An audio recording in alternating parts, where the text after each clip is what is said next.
Our regular Fair Oaks Recreation and Parks District Board of Directors meeting on December 13th. I'm going to call to order. Oh, sorry. Let's do the pledge. Let's do a pledge. I'm excited. It's my last time. Ralph, You want me to do it? Okay. Yeah. Everyone join me in the Pledge of Allegiance. I pledge allegiance to the flag of the United States of America, to the republic which stands one nation under God, indivisible, with liberty and justice for all. All right.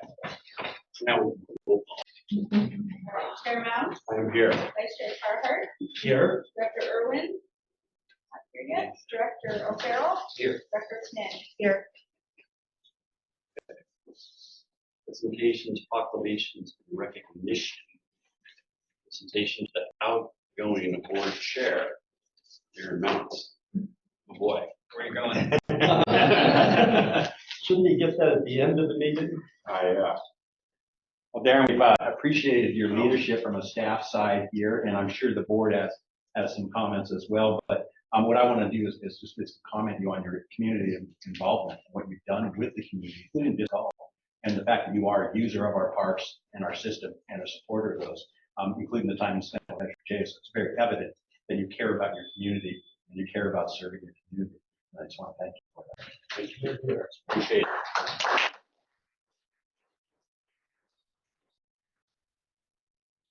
Okay. Well, thank you very much. I appreciate it, and it's an honor to serve the community. And it's been a great year, and looking forward to sitting back. You have many more years.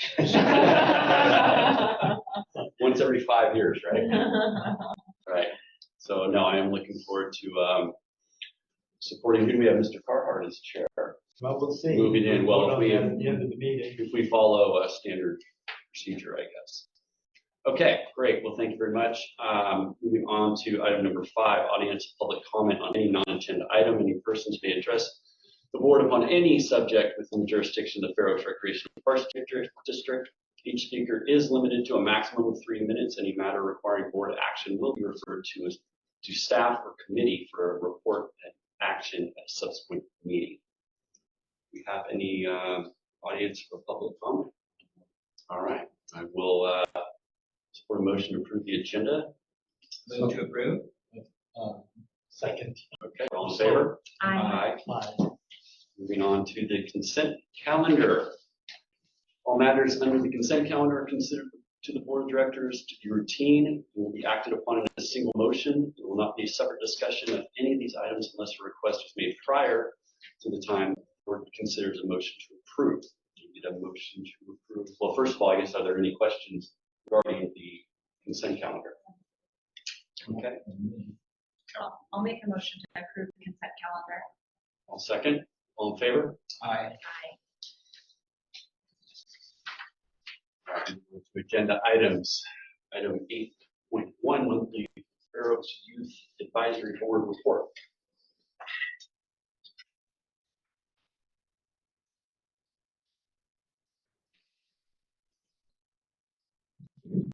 Hi, my name is Melvia, and I'm the chair of the Fair Oaks Advisory Board. Our December meeting was held last Tuesday. We prepped a bunch of hygiene bags to hand out and team bonded by decorating cookies. We had awards to the most festive dress and the best decorated cookie. Sammy, one of the Lexus right there, actually won the most festive dress, which was well deserved.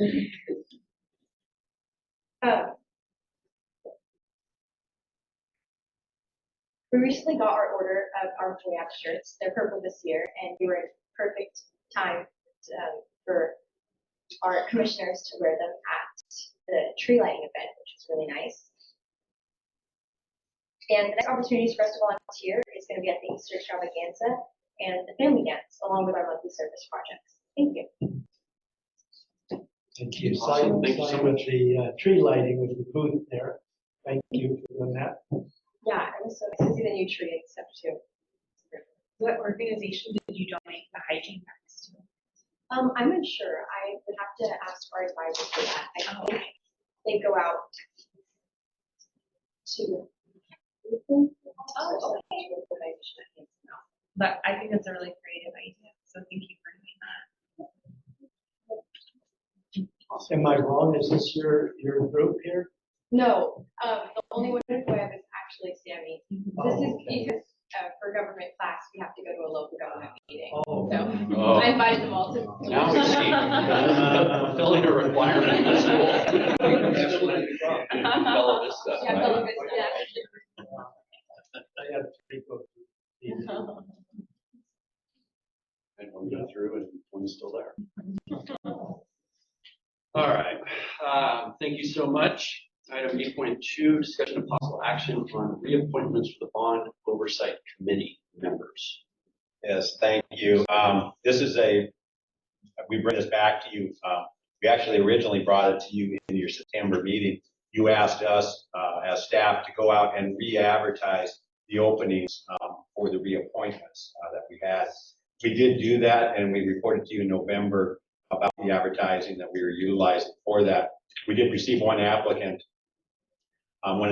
applicant, as well as the 2 reappointments. They requested to be reappointed. And after discussion with the committee, the Community Resource Committee, it was determined that they would recommend, and Director O'Farrell, correct me if I'm wrong on this, but they would recommend the reappointment of the 2 members, Garrett McDermott and Diana Storo, and not add an additional person at this time, since the projects are in kind of the final phases for the Bond Oversight Committee. So it was recommended to not add that additional person at this time. So we're requesting for you to authorize the reappointment of Diana Story and Garrett McDermott as members of the Bond Oversight Committee for the term of September 30th, 2023 to September 30th, 2024. We'll be coming back to you with each reappointment because initially the bylaws said they would be appointed for 5 years with the assumption that we would be close to finishing these projects. But because of the pandemic and because of the delays and things like that, we're still going. So we needed to readjust the bylaws to say reappointment year by year with no limit. So Mike, So that's where we're at right now. before we take a motion and vote on it, for the benefit of our new local government folks, maybe in 20 years, why don't you explain what the Bond Oversight Committee does and why we have to have that? Beautiful. Yes, the Bond Oversight Committee is a requirement for a bond measure. A bond measure is something that the voters of our district, that are registered voters, vote for. They tax themselves $26.9 million to do bond projects. In that language, the bond language, the ballot language, it did require for a separate group to oversee the expenditures, make certain that we're spending the money as we said we would in the bond language. And so their job is to watch those expenditures and make certain that we're spending them appropriately, and then report back to the board annually, this board here annually, on those, on what their findings are. They'll actually be doing that February.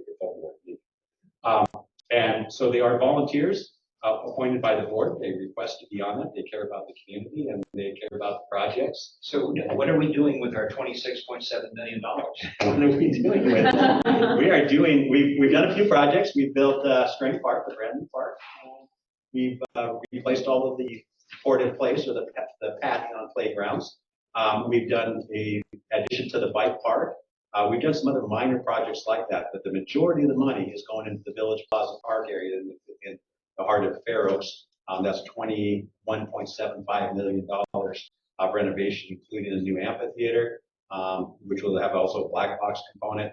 Redoing all of the park, new playground, new surfacing, grass, ADA, so Americans with Disability, accessibility throughout the park, new bathrooms, basically a brand new park, brand new facilities. We are keeping the clubhouse and renovating that, but we're adding modernization to it. So it has a little better heating and cooling system, as well as sound and or audio and visual capacities. So it's a great project. Good. That's a good summary. Yes. Thank you. With that, we can move forward. I would recommend the approval of the reappointment of Diana Storos and Garrett McDermott to the Bond Oversight Committee. Before there's a vote, just a little discussion. The 2 members have been attending all the meetings, most meetings? Yes, those two are consistent and always there. Very good, very good. The other question I had, the bond, have we expended any money on the girls' softball fields at Holst? Yeah, the La Vista, the agreement with the school district for using it, that field for the next 50 years. We are not, the only money we spent on Measure J money, is for the lawyers basically to draw up the use agreement with the school district. And now we're still using that's being used, and we're maintaining it, managing it, doing all those things, making improvements, but none of it's been done with Measure J. Made a motion. Okay. Second. All in favor? Aye. Okay. With 3, discussion and possible action regarding allowance draw for water intrusion in Village Hall. Yes, thank you. This item here, and you're familiar with the problem that we've had with the clubhouse, with the water basically flooding the basement. That's been going on, but we recognize that it only happens during heavy rain events, not all the time. So when we had these heavy rains last winter, we received some water penetrating the building and coming in, and we had already taken out the asphalt, the HVAC, all those things like that. It made sense to us to go ahead and authorize this work to be done, so we could find out why it's leaking and then some kind of solution to it. I've shared with you that solution that we've done, where we backfilled in the foundation, sealed it, and then backfilled the foundation, the dirt around the foundation, and it's ready to be paved. We think that that's the solution. This has been engineered. It's not a random thing here that we did. You have asked me for any contingency drop from the bond measure, and the contingency, again, just for review, it's a $1.8 million of the $21.75 million, and it's for these types of things, these unforeseen things that happen. So you've authorized me to up to $70,000 to do those unauthorized or unplanned for projects. This one's over 70. It's $89,896. The work has been done. We had to get it done, but I still have to officially have this change order signed. And so we're requesting that. Background also on this is we did claim this with our insurance company. Sean led the work on that, did an outstanding job with Capri. The claim amount that we put in for was $122,514. The reason why it's more than $89,000 is because we had the engineering and the design work too. That's not part of this change order. Those fell under the purview of the CALA and also our current engineer that's on our project. So they just increased their contracts, but it was under $7,000.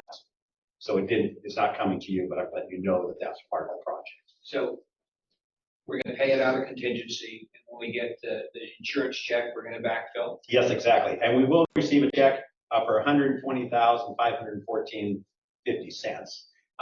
And that will cover parts of this, all but about $2,000, Sean, is that right? Yeah, our deductible was $2,000. That's what we have to pay. Yeah.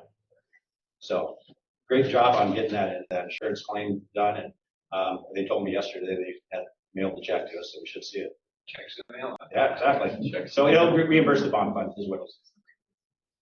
And so I'm asking for permission to sign the change order for the water intrusion for $89,896. Makes motion. To approve the allowance draw? Second. All in favor? Aye. Okay. 8.4, discussion of possible action regarding allowance draw for utility work. I'm not going to go into the background again of why I'm requesting it, because it is about $70,000 again. And this one is going to be, we're going to be coming back to you again on this project, this part of it. This is the early work for the power for the park. We had some challenges with SMUD. This is not a design issue. It's not any of those types of things. Initially, we were going to take the power from California Avenue and Fair Oaks, and it was a monster to do that, to get the power that we needed for the park. We would have had a bore underneath Fair Oaks Boulevard, and then bring the power into the park on the corner of Fair Oaks Boulevard and California, just across from Fine Coast, the Joel Jewelry store there. That didn't have to happen, thank goodness. They found another solution. Initially, they had us coming off Park Avenue. They said there was not enough power there for us to load. They wouldn't handle the load. So we would have to go in off of Fair Oaks Boulevard. But then they came back and said, no, you can go to Park and Fair Oaks Boulevard, and that's what we want you to do. And that meant that we had to move our box, that our main power box was in the park, right next to the clubhouse. We had to move that. The lines were buried too shallow for the current standards. We had to move those lines down deeper. We're going to have to move the box. We're going to have to realign the power. We're going to have to disconnect the power to the village and loop it back in so it's not affecting the village for 2 weeks. It's only the SMUD's only allowing us 48 hours to get that part done. And then we can work. And so this amount of money is for the design piece of this. Construction's still coming. Estimation on construction, I believe it's in here. I want to say it is, I don't have it in the report, but it's going to be in probably the $200,000 range approximately for that. So this overall is going to be about $300,000. So Mike, the 122 with odd cents, that was mostly for work that the contractor did when you thought it was going to be at the other location? No, we didn't do any work then yet. It's for this current work. We've had to do a design redo, but we have not done any physical work. Okay, so this basically will go to the contractor for that. Exactly. There hasn't been any work that's done that had to be abandoned. No, we haven't done any of that. Now, SMUD also they will be doing the work. So we'll have to reimburse SMUD for the work. That's something that they do. That's still coming in. That's the other 200-some thousand. Exactly. And some work for us too. And that's a problem, that's still an estimation. So we're not really sure yet what it's going to cost, but we're watching that. When we get the design from SMUD, and I shared that with you at the last meeting, for 60 days, approximately 60 days delayed from SMUD giving us a okay for the construction scheduling, not the construction starting, the scheduling. Yeah. So we still could use some time there. So this is an ongoing part of the project. It's essential to the project. Obviously, it's slowing us down. Power is a key piece of this. It's underground. We've got to get out from underneath the ground so we can continue doing the surface work. What I don't quite understand, and I'd like to be able to explain to others, is the additional 200,000 we have to expend. We knew we were going to have to pay SMUD something to do the hookup before, correct? Yes, absolutely. That was not in the MOGO contract. No, it was not. So where did we account for that money before? We didn't have a dollar figure yet, so they're been out of the contingency. I see. It would have been out of You know.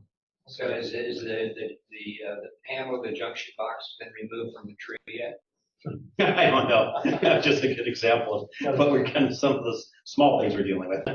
Just remove the tree. And that line being buried too shallow, that's a big deal. Yeah. I mean, and so there was no way we could go forward without moving that line back down. Is that the the reason line that bisects the park?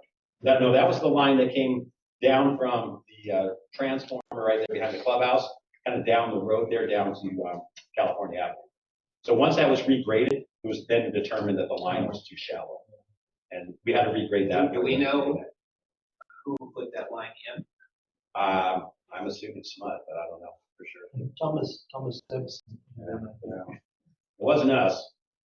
It's a main line. So for the 48 hours, or what are we doing for power? I don't know that yet. I haven't heard that. I heard that what's going to happen there yet. Generators or something like that, I'm guessing.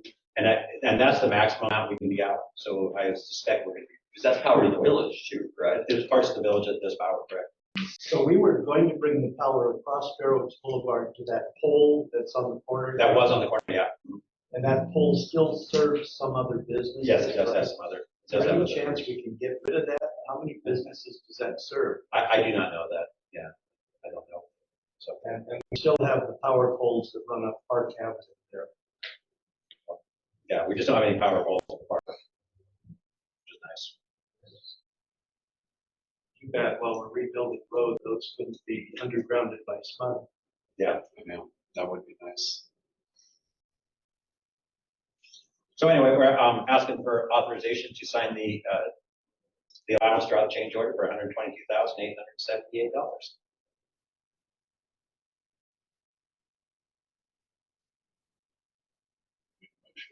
I'll make a motion to approve the allowance for Second. utility work. All in favor? Yep. Aye. 8.5, special discussion and possible action regarding selection board chair, vice chair of 2024. This is not a formal report to you. This is an opportunity for you to discuss and decide whether we would like to be your next chair and vice chair. If you follow the process that you've been following for the last however many years it's been, Director Carhart would be the next chair, and Director Manny, I believe, would be the vice chair.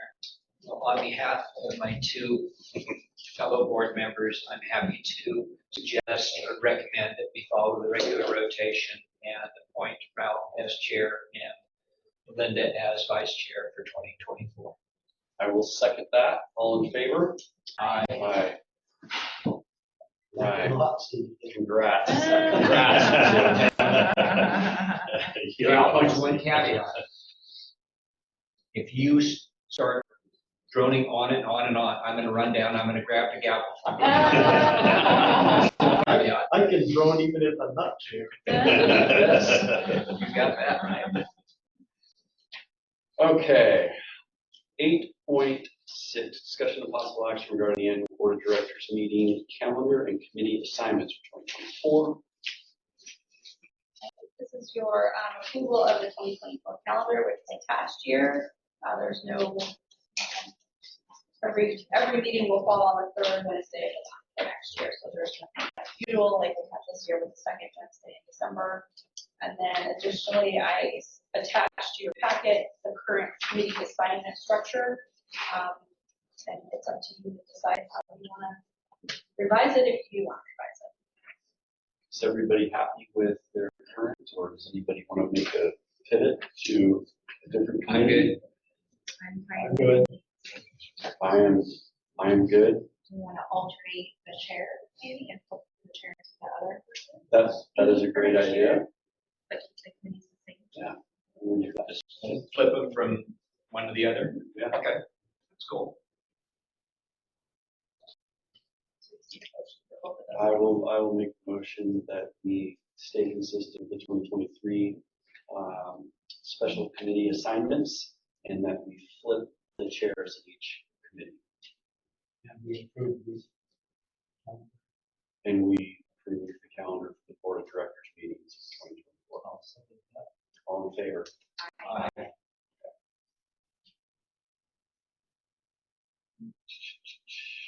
Okay, we are at 8.7, where we were discussing possible action and approval of personnel policy update. Thanks, more fun housekeeping at the end of the year. So there are two new laws that are going into effect in January of 2024. One of them expands the current part-time sick leave Act of 2014, and the other one adds another type of protected leave. The Sick Leave Act will increase the number of hours that part-time staff can accrue over the course of the year and can use. So right now it's 24 hours that is the minimum amount that part-time staff must accrue or can use during the year, and they can accrue up to 48 hours. This law will change. The number of hours will be 40 and 80. Right now, the way that the district allocates hours is by an accrual method, which means for every 30 hours worked, part-time staff receive 1 hour of sick leave. With this new law, we're gonna have to change that. We're going to have to do what's called front loading, which is every January 1st, or on the first day of employment for a new employee, they will get 40 hours put into their leave bank that they can use throughout the year. There is a 90-day waiting period, which is at the discretion of their supervisor. And it does not roll over from year to year. They also cannot cash it out upon termination from the district, so there's no fiscal or financial liability to the district on that. The other piece of that is that our regular part-time staff who currently accrue 4 hours of sick leave per month will have to be increased to 6 hours per month in order to meet the requirement. That is leave that they can cash out upon termination. However, the cap right now is 160 hours, and we don't have to change that. So there's no actual liability change to the number of hours people can cash out. So that's one item. The second item is that we need to add to the personnel policy manual another protected leave. It's reproductive loss leave, and it's essentially bereavement leave, up to 5 days, which are protected for either anyone, could be male or female employees, doesn't matter. And that's like in the case of a miscarriage or something too. Correct. Yes. Now, Not none of only this, that, there's a whole bunch of things. There's a long list. And I'm assuming it goes both ways. Yes. Mothers, fathers. so this was state law, so it's non-discretionary anyway, right? Correct. Yes, and it is discretionary whether the district wants to pay for it or not. It's just protected, meaning people can take it. And And we're planning to pay for that. we do pay bereavement leave, which is what we Yeah. consider it. Any questions? I'll make a motion to approve the personnel policy updates for 2024. I'll second that. All in favor? Aye. Aye. 8.8, discussion of possible action on approval of a revised salary schedule to reflect the minimum wage increase as of January 1st, 2024. Yes, this is another new law that starts January 1st, 2024. The minimum wage is currently $15.50 an hour. It's going up to $16 an hour. We have several positions. That is step one, to increase to $16 an hour. So with that, any part-time positions that were above that already are being increased 3%. That's the difference between $15.50 and $16. So in the attached salary schedule, you can see all the positions that are being increased. And then additionally, we talked about this in September, October, I think, our exempt recreation supervisors also need to be increased based because their exemption status is based on the minimum wage. And so because the minimum wage is going up, their base salary is also going up. The total financial burden to the district, for the part-time staff, it was included in the budget. For the recreation supervisor positions, as we talked about, it was not included in the budget. It's about $23,000 for the full year, not just for January. And that is offset this year because we have a couple vacant positions. So we should see an overall additional cost from some salaries.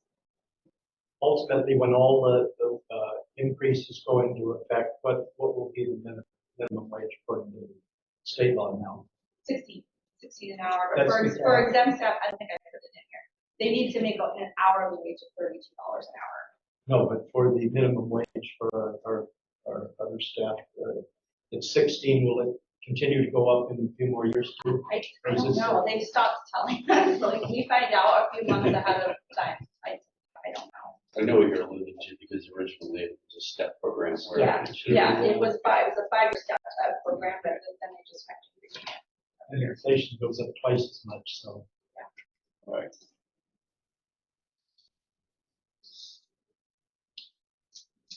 Okay, Has well, anybody made a motion? No. I'll make a motion to approve the revised 2024 salary schedule.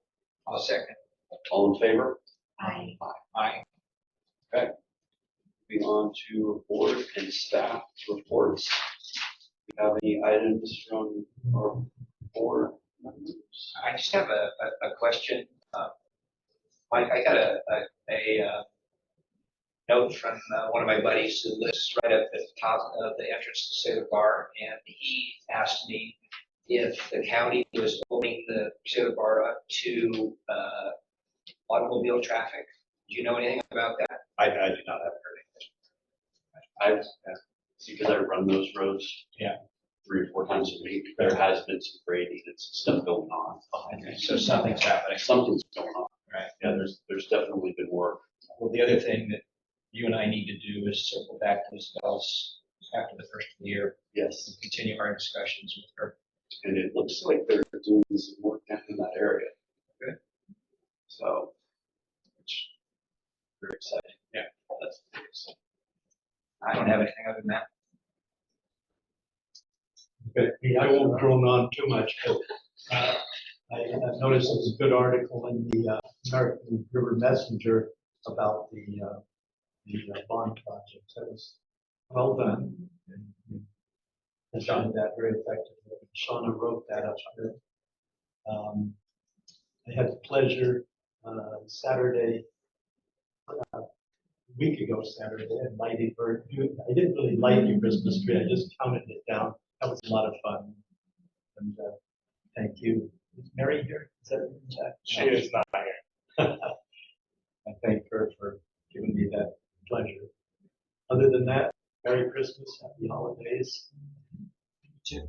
I very much have enjoyed the December activity guide, where every day there's different activity going on. I think it's been a really great source of community building because it's incorporated so many different parts of the community. Like I was excited to see like Brahma doing a holiday dinner tonight, and of course there was the Christmas tree lighting and classes being taught and markets being done, and I just thought it's been really the competition right now, I guess, between who can decorate their house with the most Christmas lights. Like that one's, I think that's a great idea too. So, and then I'm also very happy to see the activity guide back in print, and so looking forward to reading it and figuring out, planning my winter and springtime of activities and stuff to do. So just enjoying all of the treats of the season, I guess. It was our honorary Mayor Katie Yount that helped sponsor that Christmas tree lighting contest, right? We had a changing of the guard with our honorary mayor, didn't we? Yeah. Awesome. Yeah, I will just second the fact that I think the tree that we purchased after last year's destruction looks really, really good. It looks It great. lights up really well. Whatever you guys did on the top looks like a little firework going on. That thing's cool. How's it anchored? Well, Actually, hammer drilled into the asphalt of that parking lot there and put eye bolts in. And You probably saw this a couple of weeks ago, that a tree blew down in New York. The big one. Yeah, well, we do it better Yeah, over I here. I would assume we have an insurance policy on this now. We got I her. mean, same one we had to get the one we had. Yeah. What is that covered under? That's our general policy. Our general. We'll be talking about that a little bit during my Yeah. staff update too. Oh, I think the original tree cost us like 20,000. We partnered with Chamber or something. What did the new one cost? We bore the brunt of the cost on that, and I think it was around 15 to 20. You were correct on that. This one was about $54,000. So I like to brag that we got this tree for $2,000, and it was how Good upgrade. Yes. out of storm. That's like yeah, act of God. It's beautiful. It looks great. I mean, you can see it when you're driving down Madison. You can see it from the fire. And it's cute because my kids will drive down and they'll go, oh, the tree, you can see the tree. So it's special. It's really great. Definitely an upgrade. all of that on one regular plug. Seriously? LEDs? Wow. It's like a That's 1,000 amp great. panel or something. No, it's a 20 amp breaker. Wow. 110 outlet on a. It's plugged into the palm tree, right? Well, I mean, it's- We ran an extension cord all the way to the one. So before the staff reports, I'd like to say to the students, you know, if you were here a couple of meetings ago, it was quite controversial stuff. This is a very quiet meeting today, a very brief and quiet meeting.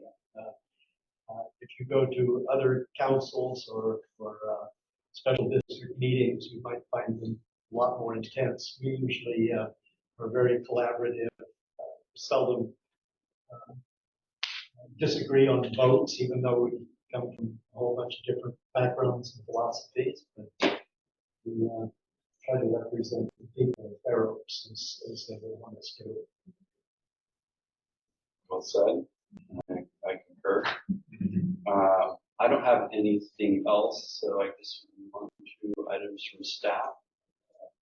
Ian, do you have anything? No. Okay. Sean, do you want to continue with your? Sure. I'll jump in. Nick. Good evening, Board of Directors. My name is Sean Ventura, Parks and Facilities Manager. I have 2 items tonight, one kind of exciting, one a little bit more exciting. We'll start with the kind of exciting one first, and this is regarding the project over in the village. A little bit of background, the area officially was named Village Park in July 28th, 2021 at our meeting of the Board of Directors. That is because the area was originally several parcels and it was combined into one parcel. You have all decided that the name of the park would be Village Park. With that in mind, we are looking to begin changing the address rather than having it be Village Park as 4238 Main Street and Plaza Park as 10219 Fair Oaks Boulevard. That would be one complete site. Staff has edged towards it just being 7997 California Avenue as the overall site address. It would share the same address as the clubhouse, which several other locations such as the Arts and Crafts Building already share with that. We feel that it would be a more centralized address for people to find that location. It would be close to most of the parking in the area and would enable people to get to the village and find the amenities we have to offer there from a more centralized location. What we're kind of looking for guidance on at this point is whether you have any objections to that, or if you foresee any problems with that we might be overlooking, whether we want to get the Community Resources Committee in on a discussion on this. Or I don't think so. Sean, I would wonder, you know, for purposes of locating it, you know, on mapping, if we would want to address buildings rather than the park and address the amphitheater and Black Box Theater with a separate address from the clubhouse. Because people have different events at different ones, and if they had an event going at the Black Box Theater, it would be nice not to be directed by, you know, mapping system in the clubhouse. That would be my only thought. It currently is a separate address. I believe that is 7991 California Avenue. And it's possible that we can keep that separate for mapping purposes. We're hoping that with our new wayfinding sign manual, that our wayfinding signage in the area will provide enough direction from a parking area to the appropriate location within the site. I'm thinking also too for emergency vehicles. If somebody, if there's an emergency response to one of the buildings where seconds are important, it might be better to have those 2 major public venues. I don't think the Arts and Crafts Building would have to be separate, but it seems to me it would be beneficial to have the 2 separate addresses. That's just my thought. Okay. Yeah, and we can definitely move forward with keeping the buildings as separate addresses. Mostly what we're talking about right now is just the overall site, the what was Village and what was Plaza, have it be Village Park at 7997 California Avenue. And if there are no complaints, we will move forward with that process. And getting rid of Plaza. Getting rid of the address for that, but not Not the name of the park. It's already, the whole site is since 2021 named Village Park, right? Yeah. Whole site. So it will live on historically as Plaza Park in most of our minds, but as far as the park since we created all those ADA accommodations, the accessibility through one side to the other, we would like to begin counting it, at least through an address perspective, as one site. So each of our parks has an address. Is there a reason why it has an address? I guess it's for emergency response. So. I couldn't tell you that off the top of my head. I think because one was acquired and developed, and then potentially the next one, the Village Park, was gained by the district after that. I'm speaking of the whole system, like all of our parks, String Park. The String Park had three properties. And it is one It address. has one address there. Yes. So as far as our, like, the wayfinding and the maps that we were talking about, is that going to delineate Plaza and Village because they're two separate parks, like once you're in the system, or is it just, this is a Village Park and then this is a Village Park, even though they're on opposite ends of the, amphitheater sort of? I believe that at the meeting where the overall Village Park name was decided on, Director Carhart raised that concern. And there was discussions, but I don't think there was any board action on perhaps labeling that as the plaza at Village Park or something to that effect. Nothing was decided upon. And this is where we could potentially use further direction from the board, perhaps for future board meetings, in that naming of individual amenities within that park facility is something that we can work on with your direction. Whether we want to have on our wayfinding signage the Rotary Arbor, the plaza at Village Park. I think that would be important. Yeah, something like that. That's where we would need guidance from you. The naming of our facilities and our amenities entirely in your hands.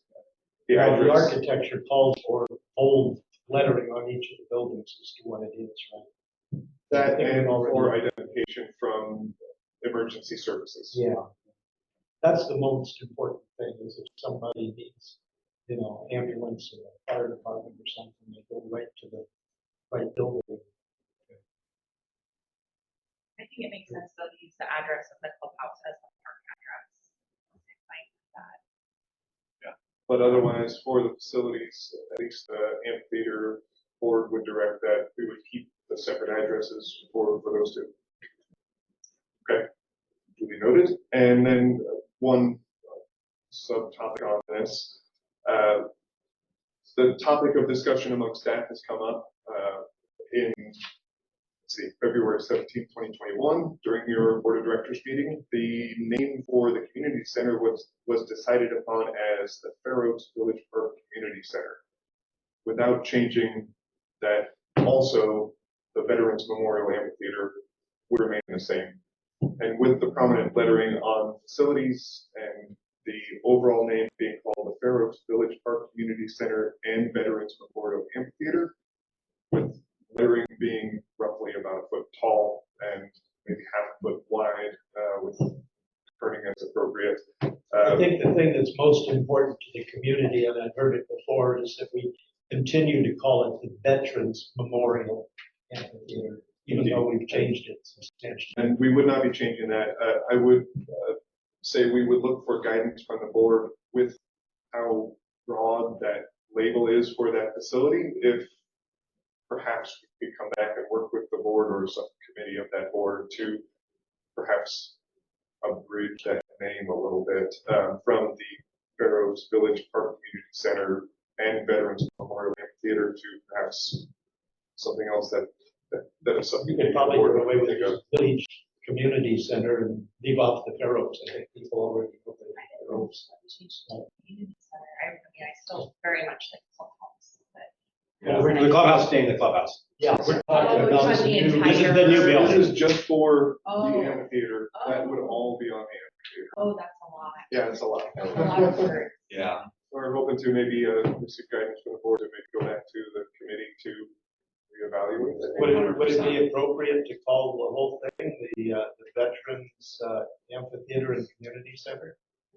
It's Something to think about. primarily up to the five of you. No, We no, would the see community guidance center to. predates the amphitheater by significantly, right? No, we're talking about the new community center. Building. Oh, okay. Yeah, it's visible from I Plaza. think the community center is AKA the amphitheater. Yeah. the clubhouse will still remain the community club. community clubhouse. And Yeah. Village Hall downstairs. Yeah. And Arts and Crafts building would of course stay Arts and Crafts. Will there be lettering for Village Hall also? Yes. But with, guidance from the board, we could reconvene the Community Resources Committee and discuss this at length. 100%. Yeah, we need to put further discussion and thought into that for sure. Since staff has already talked about this, can you give us some ideas of what staff is thinking about as well, so that we can have something to gnaw on if we call the meeting? We've been a little hesitant to come up with anything concrete, but the Veterans Memorial Amphitheater and Community Clubhouse. You know, Sean, delivered- sometimes you guys are smarter than we are. I would Actually, say, most of the time. rather than saying Fair Oaks Village Park, we could abridge that a little bit. That I think is primarily the thing. We know it's in Fair Oaks, we know it's Village Park. And we don't know yet that it's a community center until it's completed and we can put the label on there. So perhaps those first 4 words might be abridged. If we knew the size, or we know the size, if we knew the price of each of those letters, we'd abbreviate. We're gonna steal them from other communities. So no problem. All right, well, thank you. We will reconvene that committee. I have one other item. I'll try and be brief. Just wanted to give you an update on our special funding sources as a district. I've been working on this primarily over the last several months, and I just wanted to give you an update on some of these items. As far as recouped losses go, what we talked about the Christmas tree earlier in the meeting, I've been working with FEMA on that Christmas tree loss due to the storms in January of 2023. Also working on the water intrusion on the clubhouse and about 45 downed trees throughout the park district. So working with FEMA on those 3 projects. Thankfully, through that process, I had to go back to our insurance company to put in a claim just in case they'll cover it. If they cover it, FEMA will not. The good news is that Capri stepped up and they did cover it. To that end, our Christmas tree, the damages all told were $56,477. We've already received a check for that, except for $2,000, which we're paying. So $2,000 Christmas tree. Village Hall, $122,514.50. Recouped loss, all told, except for $2,000. As far as the 45 down trees, that price is not yet defined. Mostly at this point, it is staff time and equipment usage, which I'm not entirely confident that FEMA will step up to recover those losses. Insurance will likely not cover it because there's no damage to any facilities. So I don't have a dollar value for those yet, but I'm still working with FEMA to attempt to recover the staff time for removing dangerous limbs that were down, removing down trees, our rentals for heavy equipment to get those trees out. I'm estimating somewhere around $50,000 is what the district is looking to gain from FEMA. The minimum project that they will fund is $3,000. But there's hesitance with FEMA to cover anything other than overtime pay. So I'm not entirely confident, but I'll continue to work on that as we move on. Other funding that we have applied for and gained, funding through Ami Bera's office and the fiscal year 2022 community project funding grant through the Department of Housing and Urban Development. We did get approval for that. That money is essentially in hand, that to the tune of $560,929, which will be for the entrance ADA grant to the clubhouse and the chairlift inside. Now, we don't have that money in hand yet. It is essentially assured, but until the project is complete, the work is done, cannot draw down funds.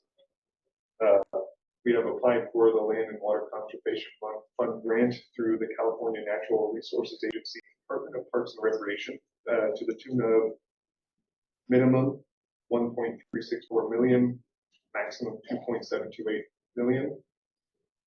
We were expecting to get word on whether we received that grant money in December. We are still waiting. I wanted to give you an update at this point. That's for the parking at Phoenix. Parking and other things, expansion and movement of the bike park, expanded parking, new playground, new restroom facility, a number of enhancements over there. That is a price, fund match grant. So if we get 2 million, we have to match 2 million. FEMA talked about a little bit. That's still in the process for some of that. And then we recently submitted for ARPA funding, which is the American Rescue Plan Act. It's through Sac County. That is COVID relief money. There's no strings attached to that. It's an unrestricted fund if we are to receive that. At this point, going back to 2020, March of 2020, our losses and the reduction or increases in our costs, from my calculations, our ask is 205,000 to 244,000. We don't know whether we will receive those funds yet. We submitted last week on Friday for those funds, and the word is that other districts in the area are receiving funds through this as long as they report effectively. So we're waiting to hear back from that. We know what we'll do with that. Do we have capital projects that we want to fund with that? There's any number of things we can do with that money. We don't have a definite plan yet. We don't want to count our eggs before hatched at that Yeah, point. you don't have to state up front with the grant. We do not. We just have to rationalize that we had losses from COVID that were unfunded. And, we did receive approximately 200,000 from another COVID relief fund, which was calculated into this. All told, losses in revenue through no fault of renovations were somewhere in the range of 800,000. The district was very smart about COVID. They did pull back on expenses, so that with the funding from other COVID relief funds was all told around 200,000. So that's what we're asking for. I'll keep you all apprised if there is any progress on that. But just for a ballpark, all told, the district is hoping for approximately $3,583,000 in funding from special sources that we are, as an entire staff, hoping to acquire overall. We're working very hard towards that. I just wanted to give you an update. That's great. I'm glad you're aggressive on the seeking of grants. That's really important. Yeah, there's another couple that I have my eyes on that are not open yet. So I'm gonna keep trying. Thank you for taking the job. time. They're so time consuming to do these. You're so busy, and so this is wonderful. It's worth it. Yes, absolutely. Thanks, Sean. One thing I learned from going for FEMA funding is never go for FEMA funding. Yeah. We had a grant from the state. I forget what the proposition was, 68 or something. Water. What was the one that? Oh, SB 68? Yeah. Senate Bill 68. Yeah, Prop 68. I just submitted our per capita yesterday. So that was for Spring Park. And we should get that one is 179,000. But we're just have to wait for them to cut the check. That was, yeah, that was. Yeah, and then we have a rider. After the fact. Yeah, we have RIRE, which is our additional revenue grant or additional revenue opportunity. Because we passed the bond measure, we've qualified for the RIRE money. I don't recall what RIRE stands for, but it's about $250, and that is for the playground in Village Park. So we bought the playground, but we have to have some installation occur before we can submit. And so we're just holding on that one. That won't reduce the cost of the project. It will reimburse the project. Same with the 179 that I just submitted yesterday. That will go into the Measure J fund. Really great. I'm Yeah. so pleased that you guys pursue that supplementary funding. It's really important. Thank you very much. Awesome. Thanks, Sean. Thanks, Sean. Let's see, we've got Nick.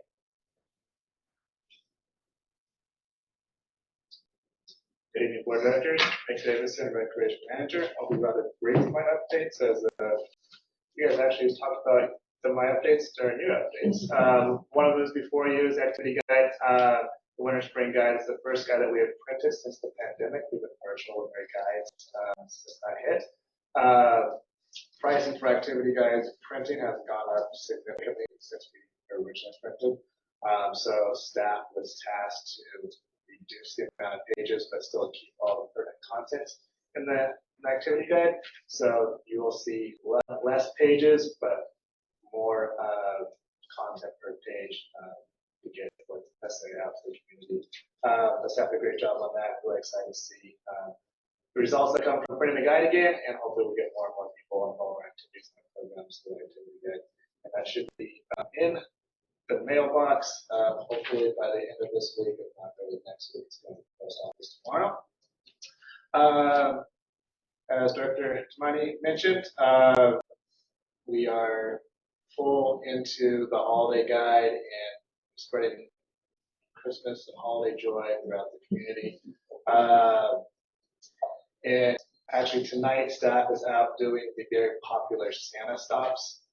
This is a thing that started during the pandemic to spread additional joy and bring Santa to households of Fair Oaks. It's stuck from the pandemic, and we continue because a lot of families have actually asked us to keep doing it because it brings the family so much joy, and they look forward to it every single year, and the kids really enjoy it. So that's occurring tonight and tomorrow. And then there's a plethora of other things going on this month. We also do have our holiday break camp at the end of this month that staff's working on to get ready for a bunch of holiday activities for the kids to keep them busy during their school breaks.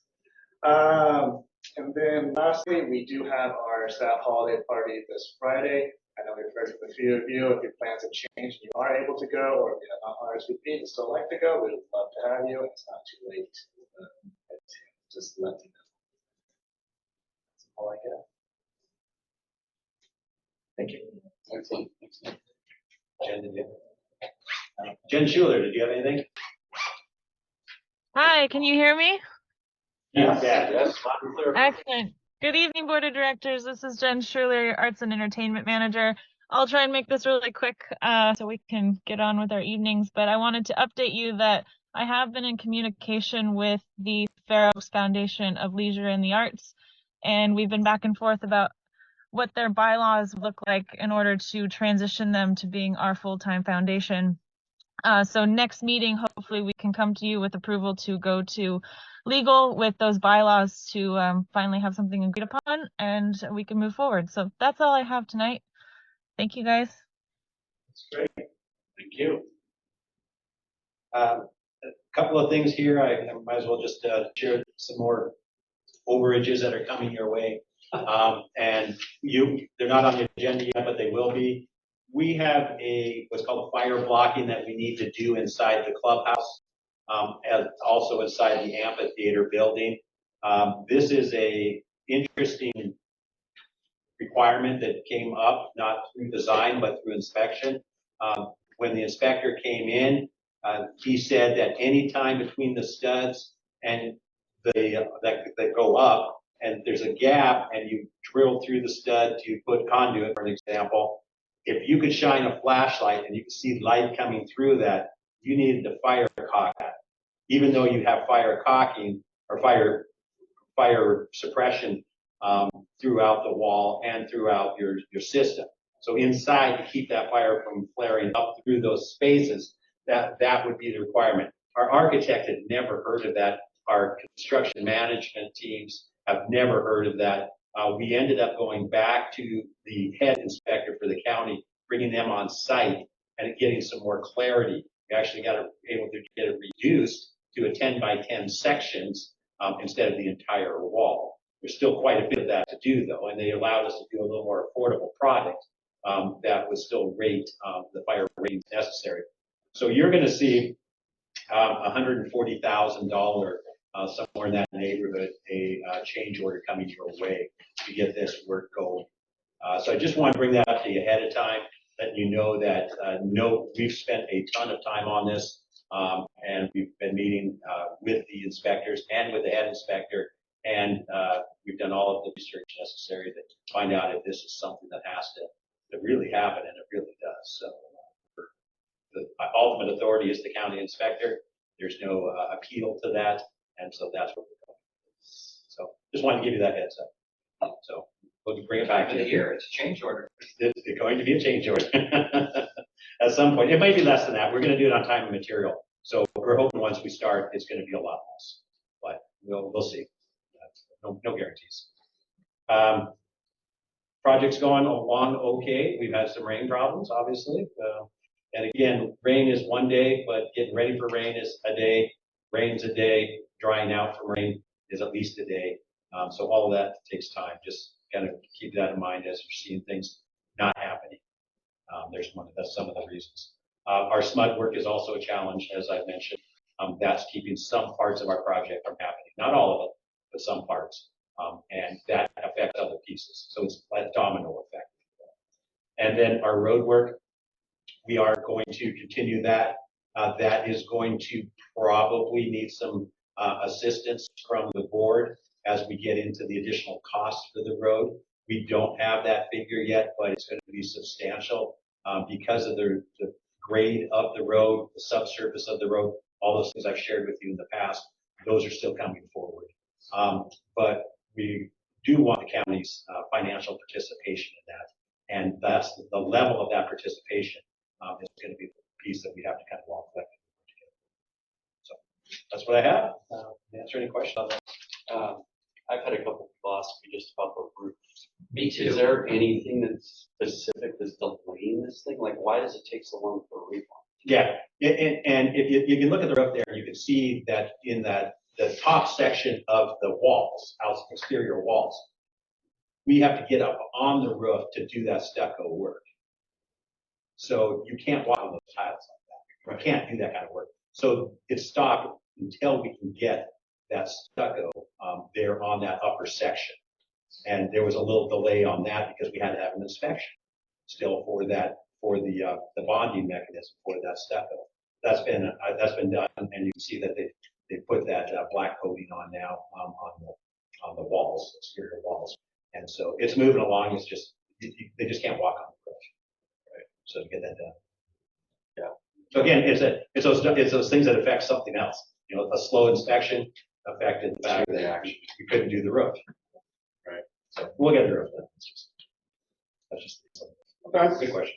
Well, we don't have anything else. We will adjourn this until our regular meeting on January 17th, 2024. I guess we need a motion. Motion to adjourn. Okay. All in favor? Aye. Aye. All right. We will adjourn until January 17th, 2024.